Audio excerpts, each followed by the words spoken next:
Simplement Vôtre, le bien-être par les plantes. Un programme proposé par l'association Simplement.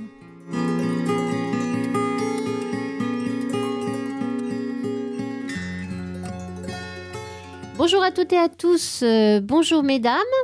Bonjour. Bonjour. Nous sommes comme toujours en compagnie des membres de l'association Simplement avec Claude, Bonjour. Daniel Bonjour. et Daniel. Bonjour. Aujourd'hui, c'est Claude qui va nous parler d'une... Alors, est-ce que c'est une plante exotique ? Alors, bien sûr, c'est une plante, c'est un arbuste, un arbre plutôt tropical, hémisphère sud, plutôt au départ. Et donc, c'est le sumac qu'on peut aussi appeler vinaigrier chez nous. Voilà.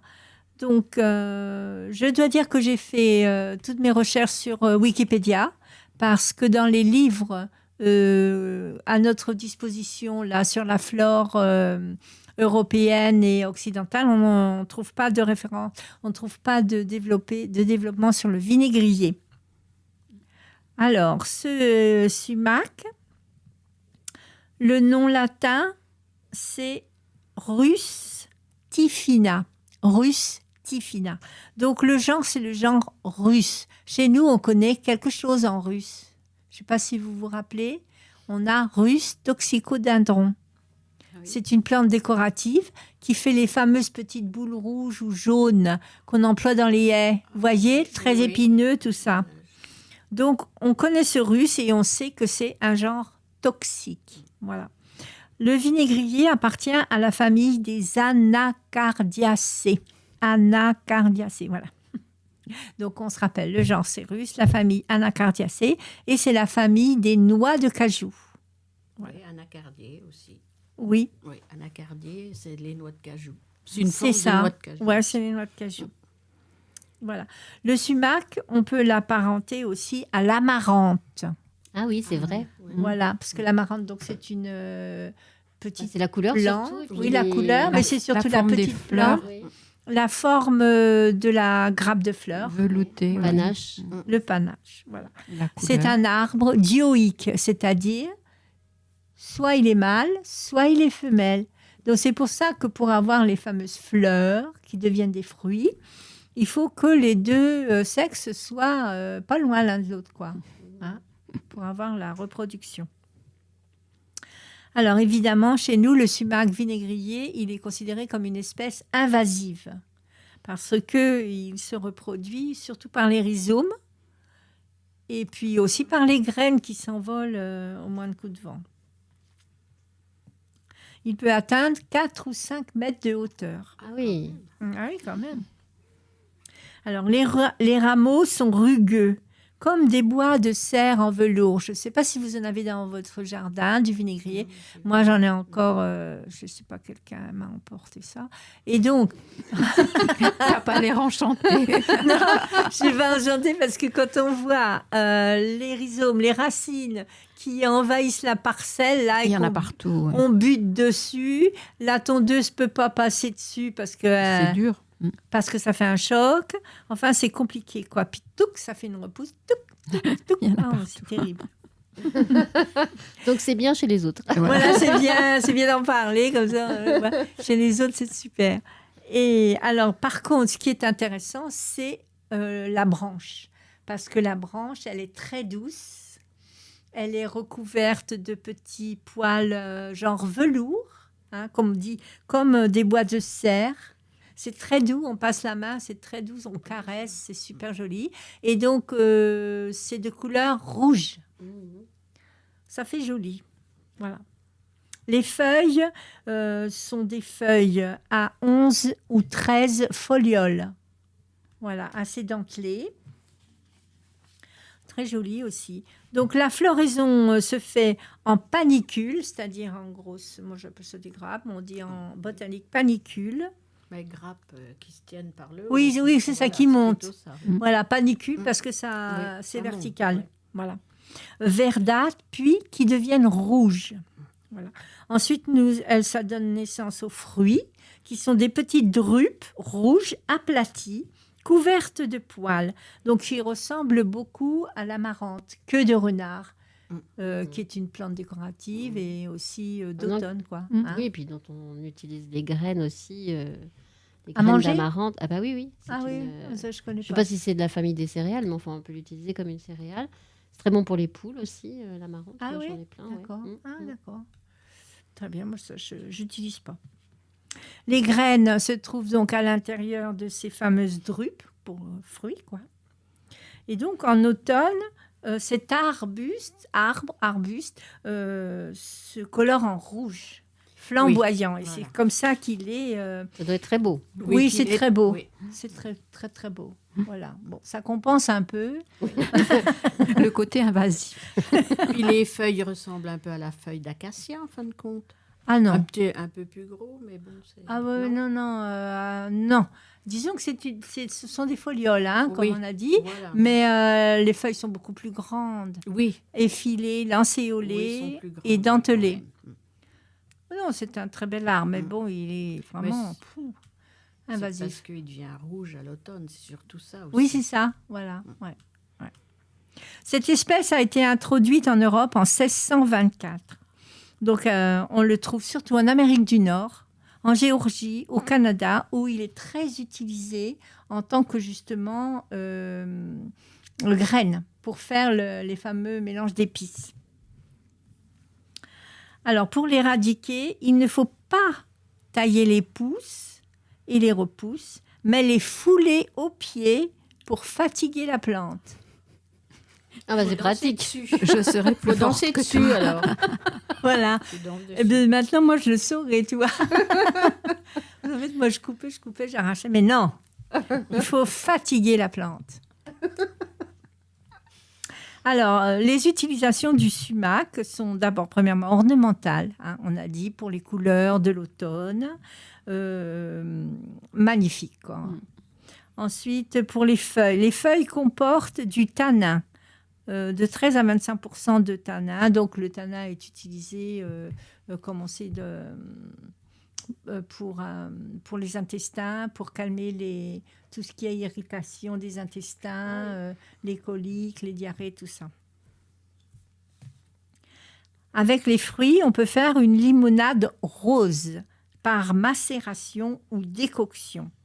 Cette boisson contient de l'acide malique. Or, l'acide malique, c'est surtout la pomme qui en contient. Donc, c'est une boisson qui est intéressante. Elle contient de la vitamine C et des tanins, donc. Voilà. Donc, c'est comme ça qu'au Canada, ils font beaucoup d'utilisation du sumac en le transformant comme ça en plusieurs choses comestibles. Par contre, il ne faut pas le confondre avec toutes les autres sortes de russes dont les baies sont toxiques. Donc, on a parlé du russe toxicodendron qu'on connaît dans les haies. Cependant, le russe toxicodendron, comme toutes les plantes toxiques, peut avoir un usage aussi médicinal. La question étant la dose. Donc, en homéopathie, on connaît russe toxicodendron, hein, ce qui est un anti-inflammatoire utilisé contre les rhumatismes principalement. Il y a aussi un autre russe, toxicodendron vernicifluum, qui est beaucoup utilisé au Japon pour faire un vernis. Et en particulier, il faut penser aux meubles laqués. Ah, oui. Hein? Voilà, parce que ça fait donc une espèce de couche assez épaisse. Enfin, le sumac est beaucoup utilisé en Orient, donc Asie, Chine, Corée, Japon, Mandchourie, Népal, Pakistan, Tibet. Voilà, donc il faut penser aux meubles laqués traditionnels chinois. Voilà. Il pousse spontanément dans ces régions et donc ils l'utilisent comme une culture. Enfin, en cuisine, bien sûr, le sumac est très connu en Iran, au Liban, parce qu'on fabrique les mélanges d'épices, en particulier la tradition en Perse. Donc, ce n'est pas tout à fait encore le même vinaigrier qu'on connaît chez nous. C'est le fruit du russe coriaria. C'est donc, en français, sumac des corroyeurs. Pourquoi les corroyeurs? Parce que avec ces fruits particuliers, on faisait des courroies. Corroyeurs venant donc de courroie. Donc, c'est le sumac des voyageurs, des corroyeurs, qui donne aussi, qu'on utilise dans le mélange za'atar. Za'atar, en arabe, veut dire thym. C'est aussi la famille des lamiacées, le za'atar, le thym arabe, sarriette, origan, marjolaine. Donc, dans le mélange, on prend le thym arabe, donc, on met les graines de sumac, du sésame torréfié, et puis, donc, on ajoute un peu d'autres épices suivant la convenance. Voilà. Le goût du sumac en tant que tel, il est fruité et acidulé. On peut aussi ajouter le sumac en fin de cuisson ou le saupoudrer, comme les graines de lin sur la salade, tout ça. Voilà les utilisations qu'on connaît principalement en tant qu'épices, qui rentrent dans les mélanges d'épices. Le za'atar, on peut, en fait, ce mélange-là, on rajoute de l'huile d'olive, on mélange bien et ça nous fait comme une pâte, une sauce, je dirais, comme une vinaigrette, si vous voulez. Ouais. Et on peut mettre ça sur ce qu'on veut, sur des pâtes, même sur une tranche de pain grillé. C'est absolument délicieux. Donc, le sumac s'utilise aussi en médecine. Hein. C'est donc quelque chose d'intéressant. C'est un antioxydant très puissant. Il lutte contre les maladies liées au vieillissement des cellules, les cancers, Alzheimer, etc.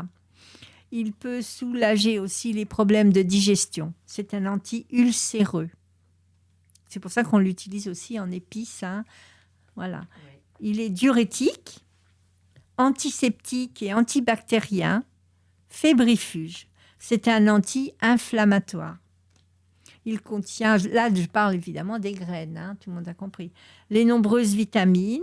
On peut le consommer aussi en infusion, ce qui n'est pas très connu quand même. Hein. Bon, on ne connaît pas vraiment cet usage de cet arbre-là. Pour nous, c'est quand même un petit peu inconnu. C'est un arbre qui n'est pas d'ici. Voilà, c'est un arbre qui n'est pas d'ici. Et alors, pourquoi ça s'appelle vinaigrier? Alors, vinaigrier, c'était parce que c'est acide. Voilà, c'est le goût acide. Comme il contient des tanins, ça s'apparente un peu au vinaigre. Au vinaigre, oui. Voilà. D'accord. Donc, on peut aussi en faire une teinture.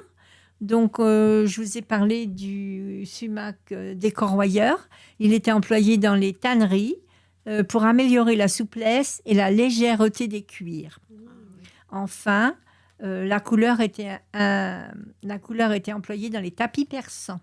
En conclusion, je me fais ma petite conclusion personnelle, là. Je regarderai d'un autre œil cet arbre qui se déplace dans mon jardin.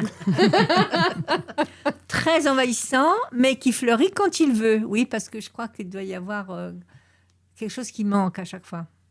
T'as qu'un sexe. Oui. Voilà. Non, mais la voisine, elle en a aussi. Hein. Ah oui. Oui, mais c'est peut-être il faut qu'ils se rencontrent. Ils sont peut-être tous les deux du même sexe, alors du coup. Non, parce que j'ai remarqué que la voisine, elle avait souvent des fleurs. Ah. Et moi, j'en ai pas.